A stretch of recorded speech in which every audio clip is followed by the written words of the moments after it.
welcome to my YouTube channel. ඔන්න ඉතින් අදත් ඔයාලා මම ලස්සන වීඩියෝ එකකට එකතු කරගන්නවා. ඉතින් ඔයාලට කොහොමද මං හිතනවා මගේ යාළුවෝ සතුටින් පරිස්සමින් ඇති කියලා. ඉතින් යාළුවනේ මේ තියෙන උෂ්ණ කාලගුණයත් එක්ක අධික රස්නෙත් එක්ක අපි කොහොමද ලස්සනට ඉන්නේ. ඉතින් අන්න ඒ ගැන සාකච්ඡා කරන්න තමයි අද ඔයාලට මේ වීඩියෝ එක අරන් ආවේ. එහෙනම් ඔයාලා දිගටම වීඩියෝ එකත් එක්ක රැඳිලා ඉන්න. කිසිම තැනක් ස්කිප් නොකර දිගටම බලන්න ඕනි. එහෙනම් යන් වීඩියෝ එකට. යාළුවනේ ඔයාලා මේ රස්නේ කාලේ ඔයාලගේ ස්කින් එක ඒ වගේම ඔයාලගේ ශරීර සෞඛ්‍ය කොහොමද පවත්වාගෙන යන්නේ කියලා ඉතින් මේ වීඩියෝ එකෙන් මම ඔයාලට කියලා දෙනවා. ඉතින් එහෙනම් මෙන්න පළවෙනි ටිප් එක. ඔයාලා මේ රස්නේ කාලේ අනිවාර්යෙන්ම ප්‍රමාණවත් තරම් ජලය පානය කරන්න ඕන. වෙනදට වතුර අඩුවෙන් බොන කෙනෙක් වුණත් මේ තියෙන රස්නෙත් එක්ක ඔයාගේ ඇඟේ තියෙන ජලය වාෂ්ප වෙලා යන්න ඉඩකඩ තියෙනවා. ඒ වගේම ශරීරයේ සියලු ක්‍රියාවන්ට අපේ ජලය අවශ්‍ය වෙනවා. ඒ හින්දා දවසකට අනිවාර්යෙන් ලීටර් 2-3කට වැඩි වුණත් අඩුම ගානේ ජලය පානය කරන්න ඕන. ඉතින් ඔයාට ජලය පෙවෙනව අඩුයි නම් ඔයාට පොඩි ටිප් එකක් පාවිච්චි කරන්න පුළුවන්. ඉතින් මේක පුංචි කාලේ ඉඳන් අපි කරලා තියෙන දෙයක් වෙන්න පුළුවන්. ඔයාලා ඉතින් ලොකු වුණාට පස්සේ මේක මිස් වෙන්න පුළුවන්. ඔයාලට වතුර පේන අඩු නම් ඔයාලා ෂොප් එකකට ගිහිලා ඔයාලා ආසෙවිතියේ තම්බ්ලර් එකක් හරි ලස්සන විදුරු බොටල් එකක් හරි ඉතින් ඔයාලා මම සයිඩ් එකෙන් දානවා ෆොටෝස් අන්නයාගේ ලස්සන මග් එකක් හරි ඒ සාමාන්‍ය ලස්සන බොටල් එකක් හරි ගන්න.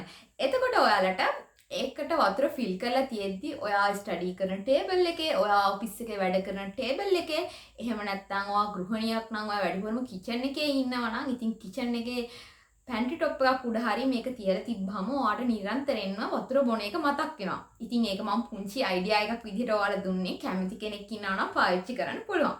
හරි. ඊළඟට යමු අපි දෙවෙනි ටිප් එකට. ඉතින් දෙවෙනි කාරණාව විදිහට මම ගත්තේ අනිවාර්යයෙන්ම ඔයාලා එළියට යනවා නම් SPF අගය වැඩි සන්ස්ක්‍රීම් එකක් යූස් කරන්න ඕනි. ඉතින් දැන් මේ තියෙන උෂ්ණ කාලෙත් එක්ක හිරු රශ්මිය දැඩිවම ශ්‍රී ලංකාවට විතරක් නෙමෙයි අනිකුත් රටපාරට බලපානවා. ඉතින් ලංකාව වගේ උෂ්ණත්වය කියන්නේ මේ දවස්වල දිගින් දිගට වැඩි වෙනවා. ඉතින් අපි අපේ එදිනදා වැඩවලට නිරන්තරයෙන් එළියට යන්න වෙනවා. ඉතින් ඒක අපිට මගහැරලා ඉන්න බෑනේ. අන්න ඒ නිසා මම කියන්නේ හොඳ SPF අගය වැඩි sun protection එක වැඩි හොඳ sunscreen එකක් use කරාම ඔයාට අර සූර්යාලෝකයෙන් එන බලපෑම ඔයාගේ skin එකට damage වෙන බලපෑම අඩු වෙනවා. ඉතින් මම පාවිච්චි කරන්නේ මෙන්න මේක Prevence එකේ sunscreen එක මේක SPF අගය 50+ මේක රුපියල් 1750යි. ඉතින් කැමති කෙනෙක් ඉන්නවා නම් මේක use කරන්න පුළුවන්. ඉතින් මම ටික කාලයක් ඉඳන් මේක තමයි use කරන්නේ.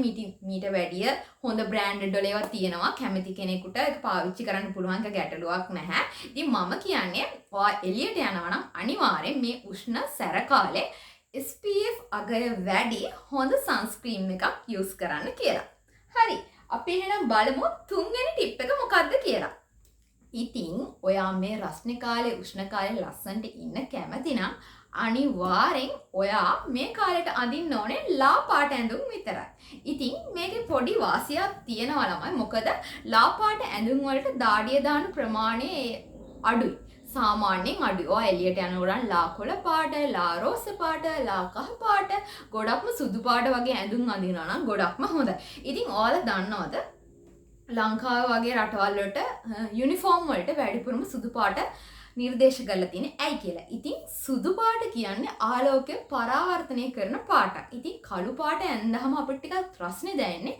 ඒක අපේ ආලෝකය උරා ගන්න පාට. ඉතින් කළු පාට වගේ එකක් ඇඳලා මේ වගේ රස්නේ කාලයක්දී අපිට රස්නේ දැනනවා වැඩි ඇඟට ඒ වගේම දාඩිය වැක්කිරනවත් වැඩි. ඉතින් ඔයා එළියට යනවා නම් මේ වගේ රස්නේ කාලේ සහ ගෙදර හිටියත් කමක් නැහැ ලා පාට ඇඳුම් අඳින්න පුරුදු වෙන්න. ඉතින් යාළුවනේ ඔයාලා ලා පාට ඇඳුම් අඳිනවා වගේම ඔයාලා අනිවාර්යෙන් මේ වගේ රස්න කාලේ දාඩිය උරන කපු ඒ වගේ ඔයාගේ ස්කින් එකට සැර නැති ගොඩක් ඇඳුම් යූස් කරන්න වග බලා ගන්න. මොකද එහෙම නැති වුණොත් ඔයාගේ ඇඟේ දාඩිය බිබිලි දාලා කුෂ්ඨ වගේ හැදෙන්න පුළුවන්.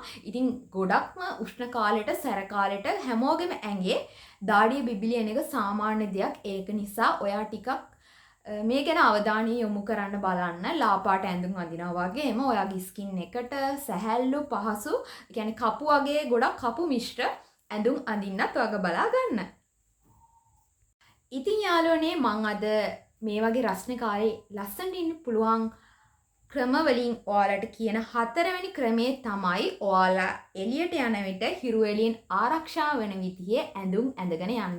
ඉතින් මේකට මම ඇඳුම් ඇඳගෙන යනවා කියන්නේ මුළු ඇඟම වහගෙන යන්න කියන එක නෙමෙයි. ඉතින් ඔයා එළියට යනකොට ටිකක් අද්දිග ඇඟ වැහෙන ඉරේලියෙන් ආවරණය වෙන ඉරේලියෙන් පිච්චෙන්නේ නැති විදිහ ඇඳුමක් ඇඳලා යනවා නම් ගොඩක් හොඳයි. එහෙම නැත්නම් ඔයා එළියට යනකොට ඔයාට සන්ග්ලාස් දෙකක්, ඒ වගේම ලොකු හැට් එකක්, ඒ වගේම නැත්නම් කැප් එකක්, ඒ වගේම සෝල් එකක්, ඒ වගේ දේවල් යූස් කරන්න පුළුවන් ඔයා එළියට යනකොට. ඉතින් ඊළඟට බලමු අපි ඊළඟ කාරණේ මොකක්ද අපි මේ රස්නිකාරයේ තව ලස්සනට ඉන්න පුළුවන් ක්‍රම මොනවද කියලා.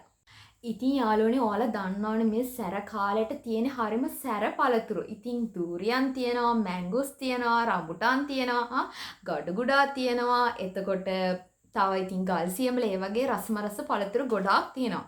ඉතින් මේ රස පළතුරු රස වෙනවත් එක්කම ගොඩක් සැරයි. ඉතින් උෂ්ණ කාලේ මේ පළතුරු අපි දිගින් දිගටම ආහාරයට ගත්තොත් අපේ ශරීරයට පිම්පල් මූණේ පිම්පල්ස් දාන්න පුළුවන්. එහෙම නැත්නම් ඇඟේ චූටි චූටි බිබිලි එන්න පුළුවන්. එහෙම නැත්නම් ඔයාගේ සෞඛ්‍යෙත් පොඩි පොඩි බාධා ඇති කරන්න පුළුවන්. ඉතින් සමහරක් අයට මේ වගේ පළතුරු දිගින් දිගටම ආහාරයට ගත්තාම මුත්‍රා ආසාදන තියෙනවා, ඒ වගේ මුත්‍රා දැවිල්ල තියෙනවා, ඇඟ කසනවා, ඒ වගේ දේවල් ඇති වෙන්න පුළුවන්. ඉතින් මං කියන්නේ මේ පළතුරු නොකා ඉන්න කියලා නෙමෙයි. ඉතින් මේ පළතුරු කන්න ඕනට වැඩි ආහාරයට එකතු කරගන්න එපා.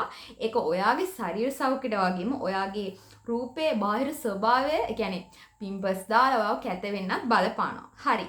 යමු අපි එහෙනම් ඊළඟ කාරණේ මොකද්ද බලන්න.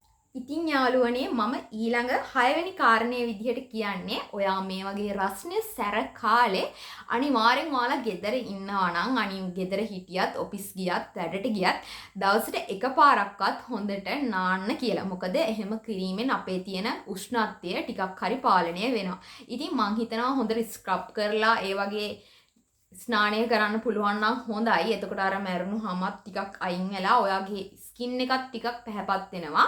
ඒ නැතත් ඔයාලා අනිවාර්යෙන් දවසට එකපාරක් හරි මේ රස්නේ කාලේ අනිවාර්යෙන් නාන්න වග බලා ගන්න. ඉතින් මං හිතනවා මේ වීඩියෝ එකත් ඔයාලට ගොඩක් වැදගත් වෙන්න ඇති කියලා. ඉතින් අදට ගිහින් එන්නම් මගේ යාළුවනේ. ඉතින් යාළුවනේ ආයෙත් දවසක මම ලස්සන වීඩියෝ එකක් අරන් එනකම් මගේ යාළුවෝ සතුටින් පරිස්සමින් ඉන්න ඕනි. අදට ගිහින් එන්නම්. බයි බයි. ඉතින් ඔයාලා ඔක්කොටම මං ගොඩාක් ආදරෙයි. මුවා